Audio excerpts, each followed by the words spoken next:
The Man in the Yellow Raincoat. Olivia had been working late one night at her downtown office, finishing up a project that had to be submitted by morning. By the time she left, the streets were deserted, and a light drizzle had begun to fall. She pulled her coat tighter around her and hurried toward the subway station. As she descended the stairs into the underground, the sound of her footsteps echoed unnervingly in the empty space. She was alone. The usual hum of the city felt distant, and the platform was eerily silent. She checked her watch, just past midnight. The next train wouldn't arrive for another 10 minutes. As Olivia waited, she noticed a man standing at the far end of the platform. He was wearing a bright yellow raincoat, with the hood pulled up, obscuring his face. Something about the way he stood, completely still, made her uneasy. His presence felt out of place in the lonely station. Trying to ignore him, Olivia checked her phone, scrolling aimlessly to pass the time. But every time she glanced up, the man in the yellow raincoat seemed to be a little closer. At first, she thought it was her imagination, but as the minutes ticked by, he inched toward her, though his feet never seemed to move. The hairs on the back of her neck stood on end. She didn't want to be paranoid, but the strange man's presence was unnerving. The train still wasn't due for a few minutes. Olivia kept her eyes on her phone, but her heart was pounding. She could feel him getting closer. Finally, she couldn't take it anymore. She turned to look directly at him, but he was gone. Confused, Olivia stepped closer to the edge of the platform, scanning the area. Had he left? Maybe she had just imagined it all. But as she leaned forward, a low voice whispered right next to her ear, sending a cold chill down her spine. "Step back." Startled, Olivia stumbled, her breath catching in her throat. She turned around, but there was no one there. She stood frozen in place, her pulse racing. The platform was completely empty. She waited for the train with her back pressed against the cold, tiled wall, refusing to move until she was safely on board. When she got home, Olivia couldn't shake the feeling that someone had followed her. The sensation of being watched lingered long after she closed her apartment door. Later that night, as she lay in bed, she heard the faintest tapping sound from her window. Her apartment was on the 7th floor, with no balcony or fire escape. When she worked up the courage to look, she saw the man in the yellow raincoat standing on the street below, staring up at her window. The doll in the cradle. Megan had always hated dolls. Something about their blank, lifeless eyes unnerved her, and she had never allowed any in her house. But when her grandmother passed away, Megan inherited a large collection of antique dolls, hundreds of them, all stored in glass cases and old wooden cradles. Some of the dolls were over 100 years old, their painted faces cracked and faded with time. Not knowing what else to do, Megan stored most of the dolls in the attic, only keeping a few in her living room as a tribute to her grandmother. One of these was an old porcelain doll, dressed in a delicate lace gown, lying in an antique cradle. Megan placed it on a shelf, telling herself it was just a harmless piece of her family's history. But then, strange things started happening. At first, it was small. Megan would walk past the doll and feel as though its eyes were following her, even though they were painted on. The cradle would sometimes rock gently, as if a breeze had touched it, but the windows were closed. Once, she found the doll's gown slightly askew, as if someone had tugged on it, even though no one had been near it. One night, while reading in the living room, Megan heard a soft creaking noise. She looked up and saw the cradle slowly rocking back and forth. The doll lay still, its expression frozen, but something about the movement of the cradle felt deliberate. Megan froze, her breath catching in her throat. She watched as the cradle stopped, only to start rocking again, harder this time. The doll's eyes seemed to gleam in the dim light, and for a moment, Megan thought she saw the slightest twitch of its hand. Terrified, Megan grabbed the doll and threw it into the attic with the rest of the collection, slamming the door behind her. That night, she tried to sleep, but the house felt different. It was as if the dolls were waiting just above her, listening. At around 3 a.m., Megan was jolted awake by the unmistakable sound of a baby's cry. It was faint, but insistent, coming from the attic. She lay in bed, heart racing, trying to convince herself it was her imagination. But the crying grew louder, more desperate.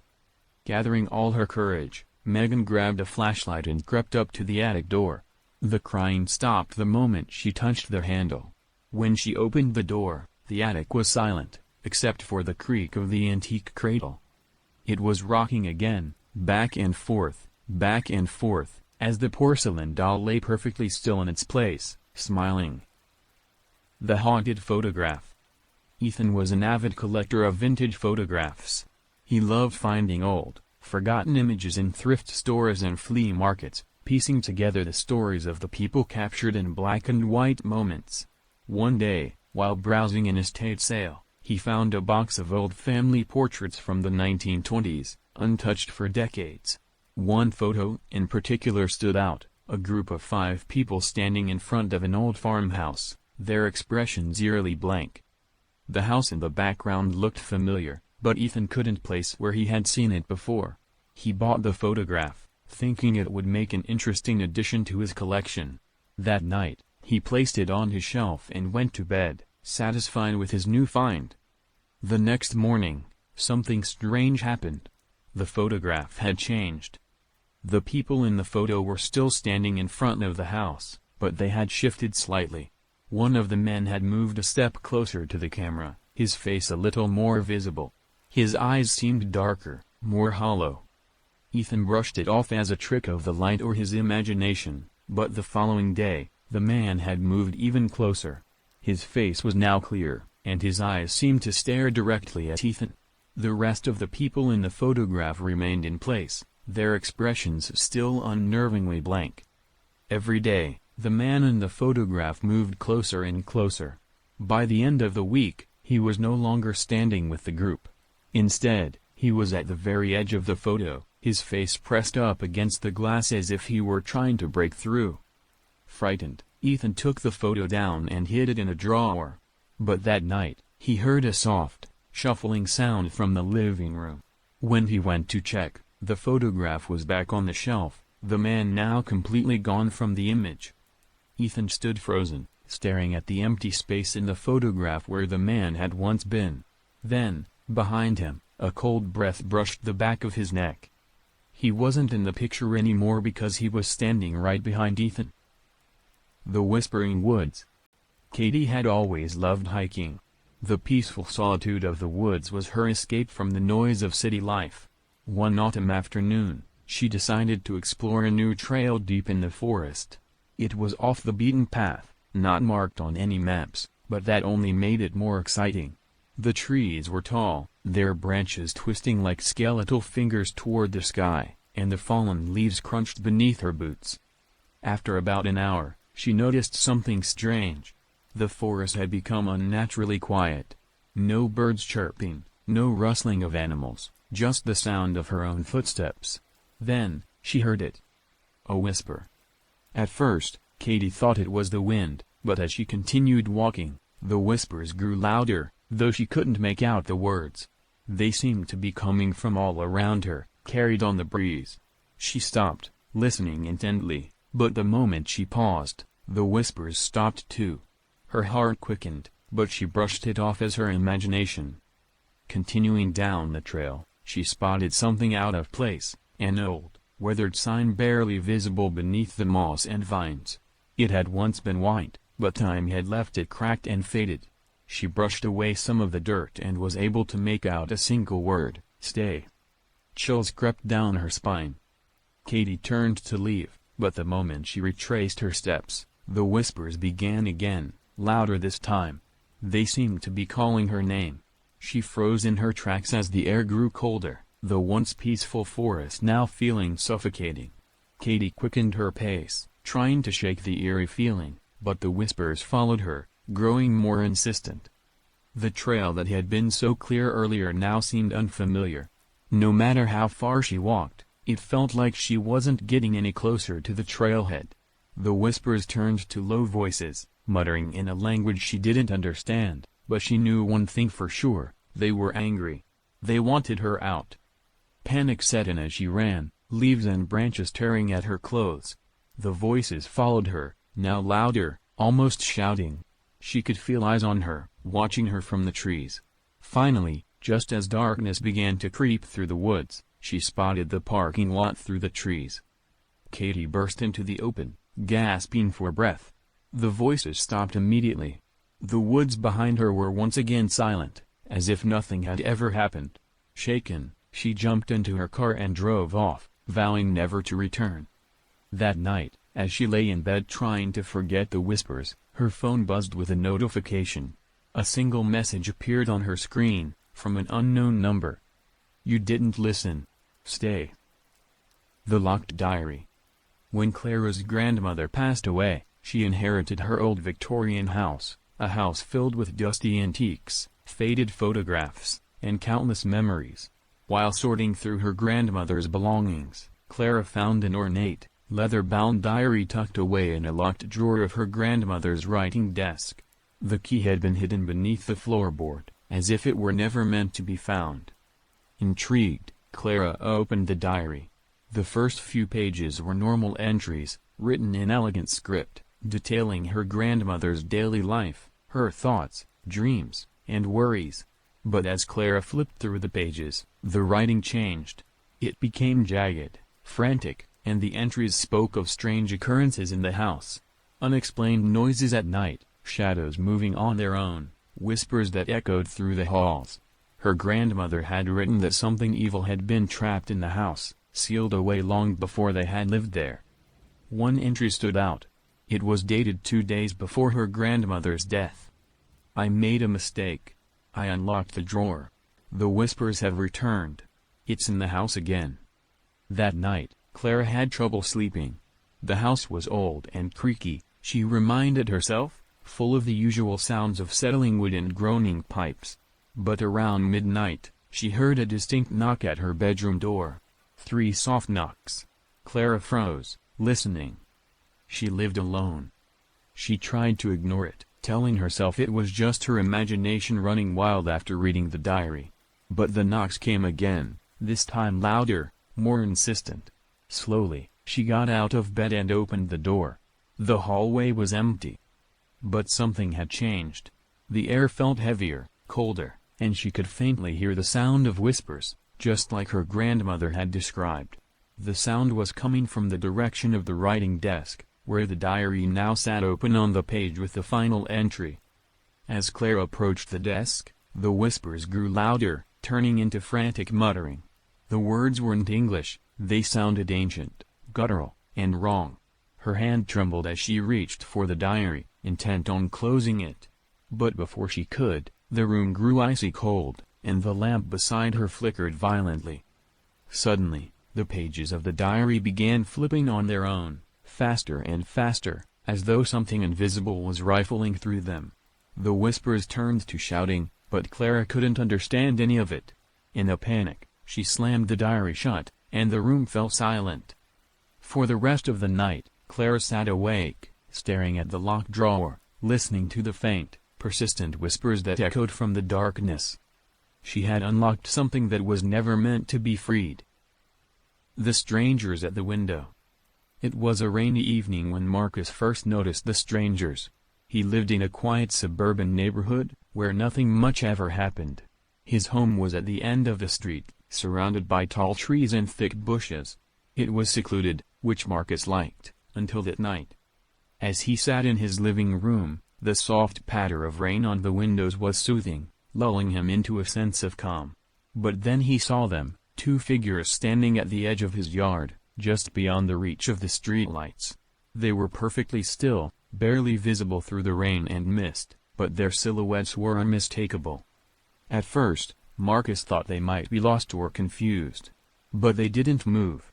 They didn't call out for help. They just stood there, watching his house. Unease crept over him as he realized they weren't just passing by, they were staring directly at him. He tried to ignore it, telling himself they would leave once the rain let up. But when he glanced out the window a few minutes later, they were closer. The figures had moved silently, now standing at the very edge of his driveway, still motionless, their faces obscured by the shadows. Heart racing, Marcus locked the doors and drew the curtains. The rain continued to fall, and he tried to convince himself it was nothing. Just a prank or maybe people looking for shelter. But the feeling of being watched grew stronger, gnawing at his nerves. Later that night, as he tried to sleep, he heard it, a soft tapping at the window. Slowly, he sat up, dread pooling in his stomach.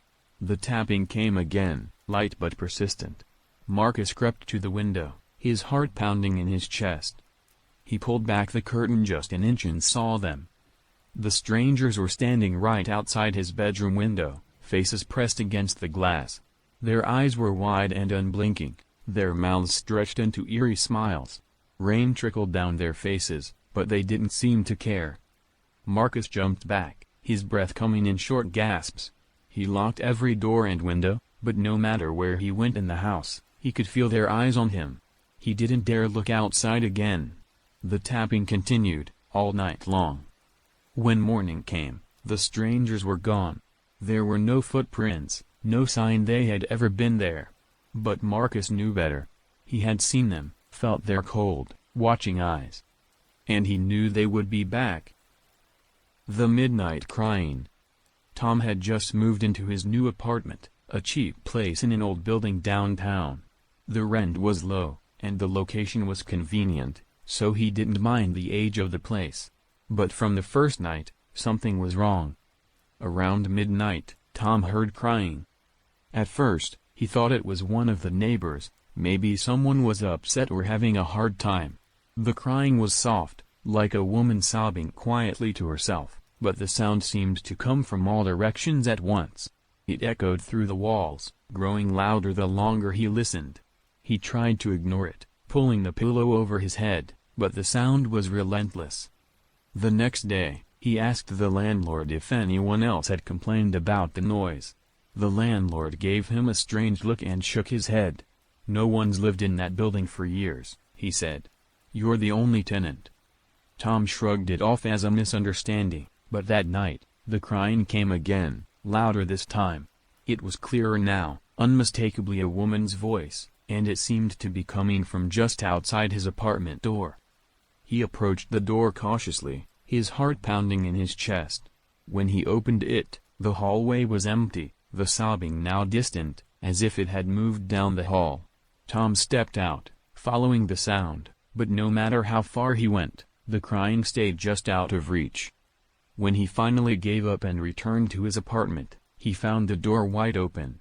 Inside, everything had been moved, his furniture shifted, pictures turned upside down, and the lights flickering erratically. But the worst part was the mirror in the bathroom. It had been smeared with something dark, forming a single word in jagged letters, "Help."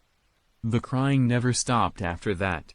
It grew louder each night, more desperate, and it was always followed by that word, "Help," written on walls, windows, and mirrors. Tom still doesn't know who or what is crying, but one thing is certain, it's not leaving him alone. The Woman in the Well. In the small town of Hollow Creek, there was a legend about a woman who drowned in a well long ago.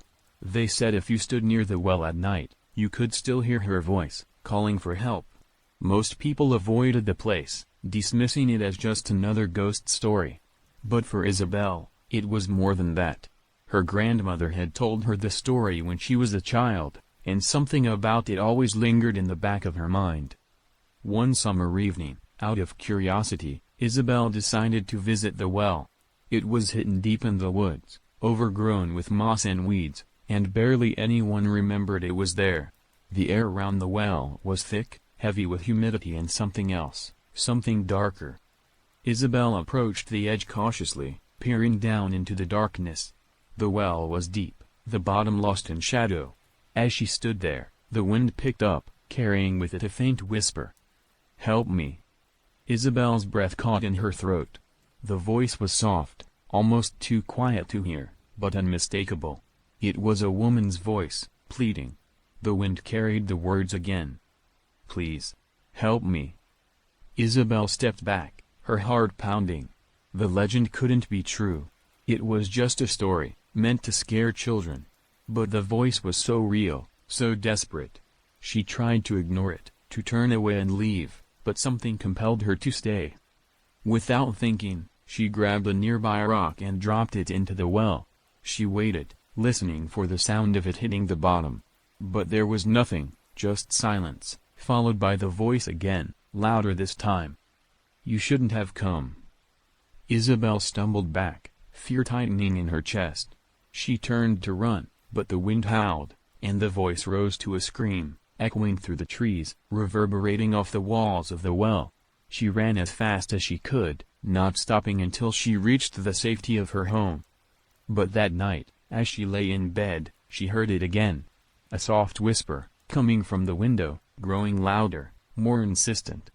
"Help me. Please." Isabel never went back to the well, but the voice followed her. Wherever she went, she could hear it, faint, but always there, crying out from the darkness. And deep down, she knew that no matter where she ran, the woman in the well would never let her go. The Midnight Knocker. It was a cold, quiet autumn evening when Sarah moved into her new apartment on the outskirts of a small, forgotten town. The building was old, weathered by decades of neglect. The corridors echoed with a faint, distant hum of something unseen, and her neighbors were scarce, mostly older tenants who kept to themselves. For the first week, everything was fine. The loneliness was soothing, peaceful, even. But then it started. It was around 3:17 a.m. when she first heard it. A soft knock at her door. It was rhythmic, persistent, but barely loud enough to wake her. Groggy, Sarah ignored it, assuming it was a neighbor who had the wrong apartment. The following night, at the exact same time, the knocking came again. This time, she checked the peephole. No one was there. The knocking continued for the next few nights, always at 3:17 a.m. Each time she looked out the peephole or even opened the door, the hallway was empty. The sound of the knocking grew louder, more deliberate, like someone, or something, was waiting for her to respond. Her sleep was broken. Every night she would lie awake, dreading the inevitable knock. After a week, Sarah decided to install a security camera outside her door. That night, as she lay in bed, she watched the live feed from her phone. The hallway was still, quiet. Then, at 3:17 a.m., the knocking began. She jumped up and stared at the screen. No one was outside her door. But the camera showed the door rattling violently, as if something invisible was pounding on it with immense force. The knocks grew louder, harder, shaking the door frame. Then, the camera feed cut out. Sarah rushed to the door, heart pounding, and opened it, only to find the hallway as silent as ever. Except for one thing, on the wood of her door, there was a handprint. It wasn't hers. It wasn't human. The print was distorted, long, with bony fingers stretched unnaturally wide, as if something inhuman had been waiting for her all along. The old man in the mirror. Greg and his wife, Emily, had just bought an old Victorian house in a quiet, rural town. It was a beautiful property, with large bay windows, creaking wooden floors, and an overgrown garden that hinted at its forgotten past. The house was a fixer-upper, but they were eager for the challenge, excited to turn the dilapidated mansion into their dream home. From the moment they moved in, something felt off. The house seemed to have a presence of its own, like it was alive and watching them. But Greg shrugged it off as just old house quirks, until the mirrors started showing things that shouldn't have been there. One night, after a long day of working on the house, Greg was in the upstairs bathroom brushing his teeth. The mirror above the sink was one of the original fixtures, slightly cracked with an old, tarnished frame. As he leaned in to rinse his mouth, he caught a glimpse of something behind him. An old man, staring at him from the reflection. Greg whipped around, but the bathroom was empty. He stood there, heart racing, staring at the space where the figure had been. There was no one. The only sound was the faint dripping of the faucet. He convinced himself it was just his imagination, stress from the move, maybe. But over the next few days, the old man appeared again. He would see him in brief flashes in the mirrors around the house, sometimes standing in the doorway, other times sitting in the corner of a room, always watching. The figure never moved, never made a sound, but his hollow eyes followed Greg's every motion. Greg didn't tell Emily. He didn't want to scare her. But the sightings became more frequent. Soon, he wasn't just seeing the old man in mirrors. He began seeing the figure out of the corner of his eye, in the shadows of the house, and worst of all, at night. He would wake up in a cold sweat and see the silhouette of the old man standing at the foot of their bed. One night, after weeks of torment, Greg finally broke. He stood in front of the large mirror in the living room, staring into its cracked surface, daring the figure to appear. "What do you want?" he whispered. For the first time, the old man spoke. His voice was low, gravelly, like someone who hadn't used it in centuries. "This was my house," the old man rasped. "You're not supposed to be here." Suddenly, the room grew freezing cold, and the lights flickered. Greg stepped back, his breath visible in the icy air. The old man in the mirror smiled, a slow, crooked smile, and Greg felt a chill crawl down his spine. That night, Greg packed up their things. He told Emily they had to leave. When she asked why, he could only say one thing: "It isn't our house anymore." The uninvited guest. Maria had always been a social person, throwing parties in her spacious suburban home for friends and family. This Halloween, she decided to go all out with a costume party. Everyone was invited, her co-workers, neighbors, old friends she hadn't seen in years. She loved the idea of the house bustling with laughter and chatter. The night of the party was perfect. Guests arrived in spooky costumes, and the house filled with lively music and conversation. Maria was in her element, hosting and mingling with everyone. But as the evening wore on, she noticed something strange. There was a guest she didn't recognize. He was tall, wearing an old-fashioned, tattered suit, with a white-brimmed hat that cast a shadow over his face. At first, Maria assumed he was a +1 of someone she hadn't met. But no one seemed to be talking to him.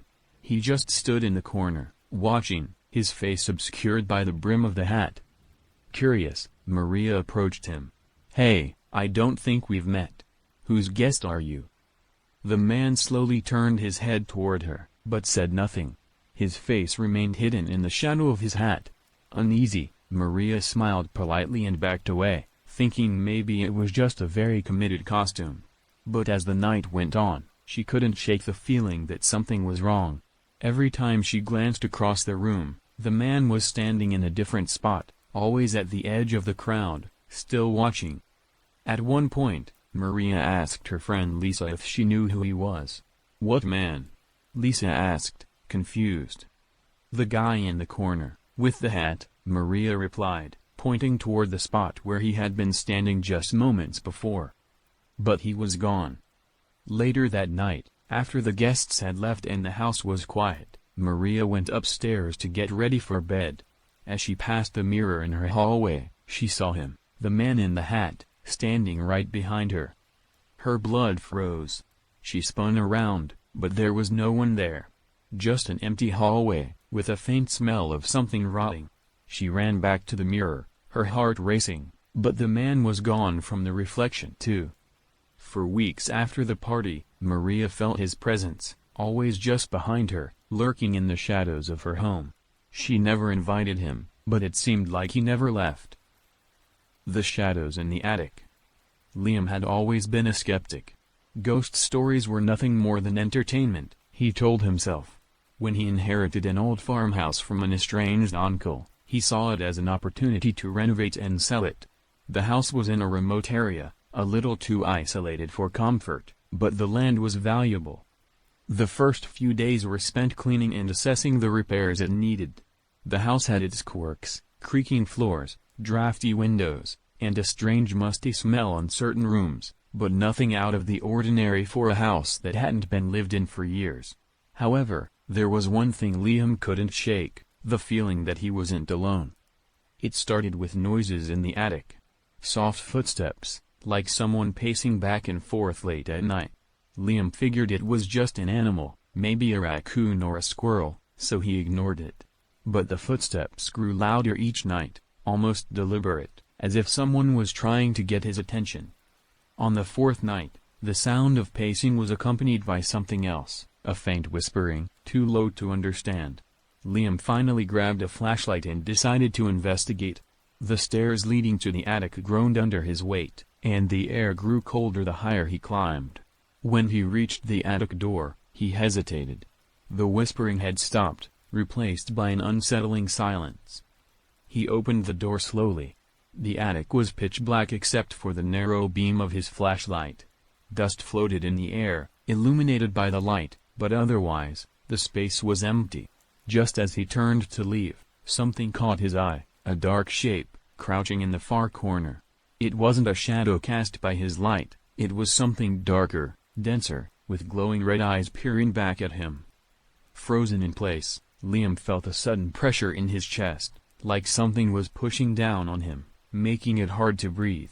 The shadowy figure began to move, slithering across the floor toward him, whispering in a language he didn't understand. Liam ran. He slammed the attic door behind him, locking it.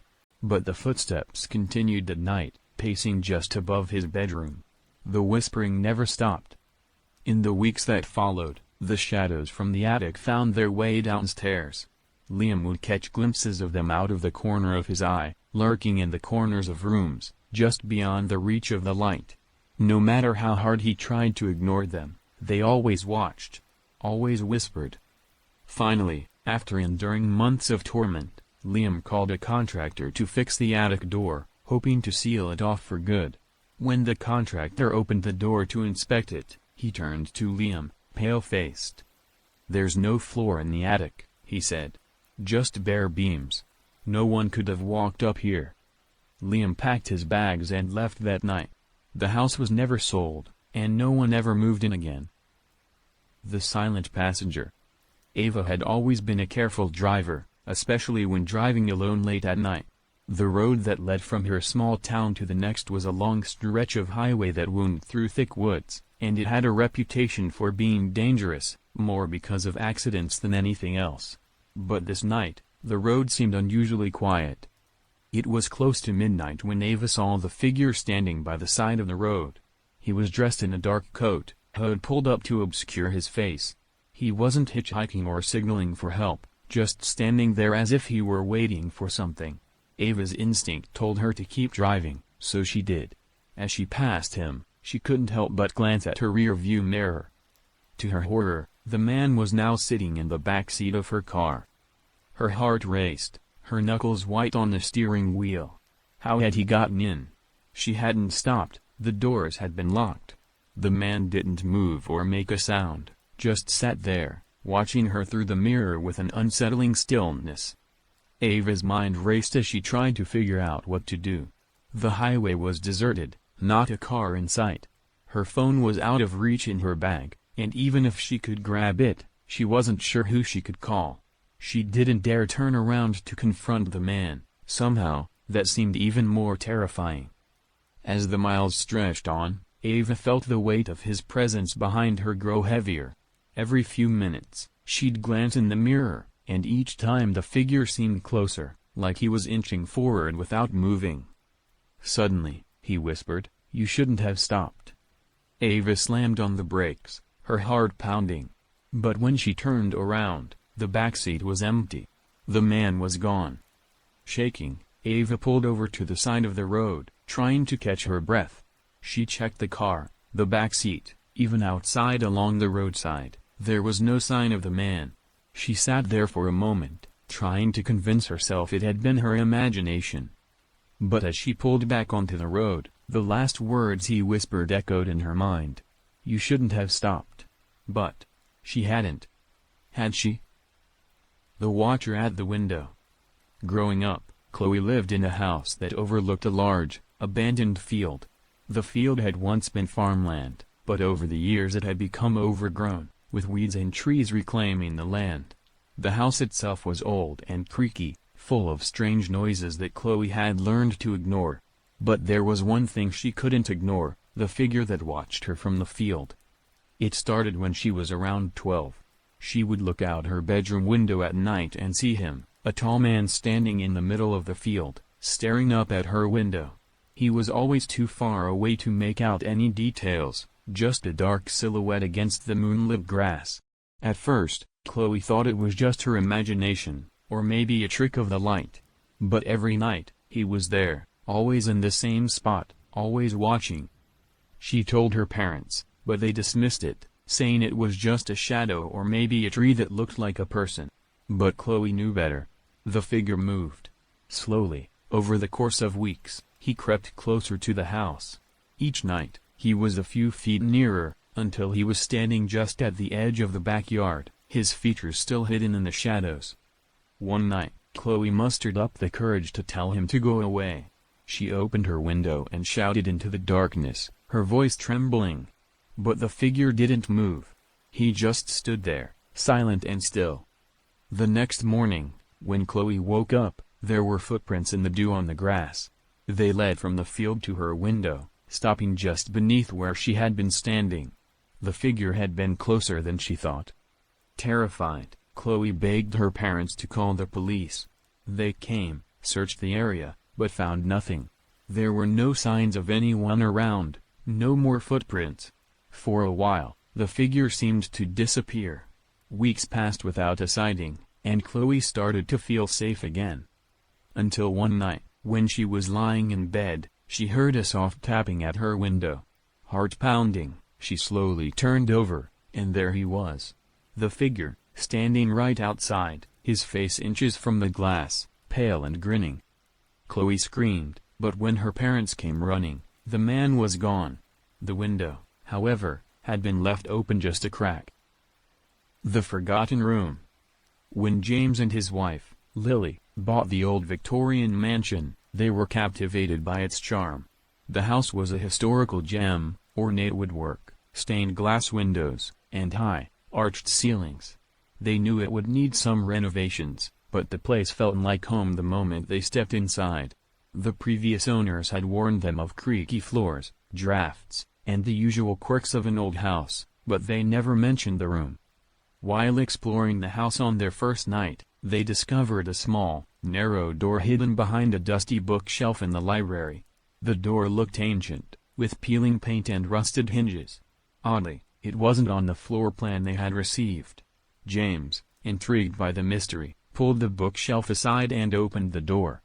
The room beyond was small and windowless, with walls that seemed to close in the further they went. The air was stale, carrying a strange, metallic scent. The floor was covered in dust so thick it muffled their footsteps.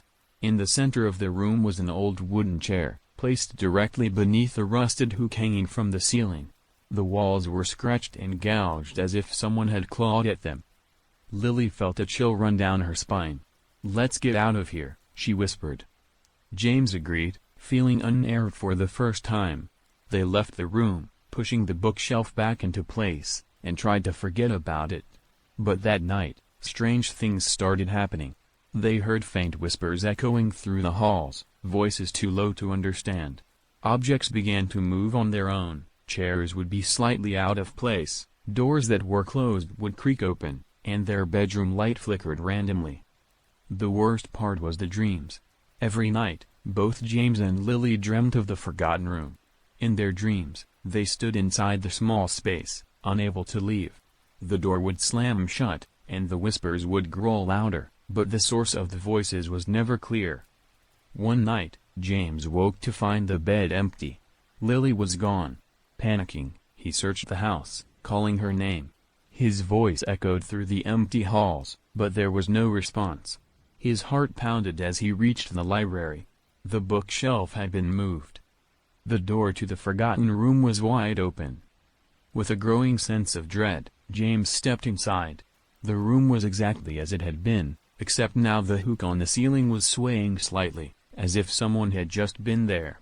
In the corner, hunched over, was Lily. She was sitting in the wooden chair, her eyes wide and unblinking, staring at the walls. "Lily!" James rushed to her, but as he touched her shoulder, she turned to him slowly. Her face was pale, her lips moving silently as if she was whispering. James leaned closer, his heart in his throat.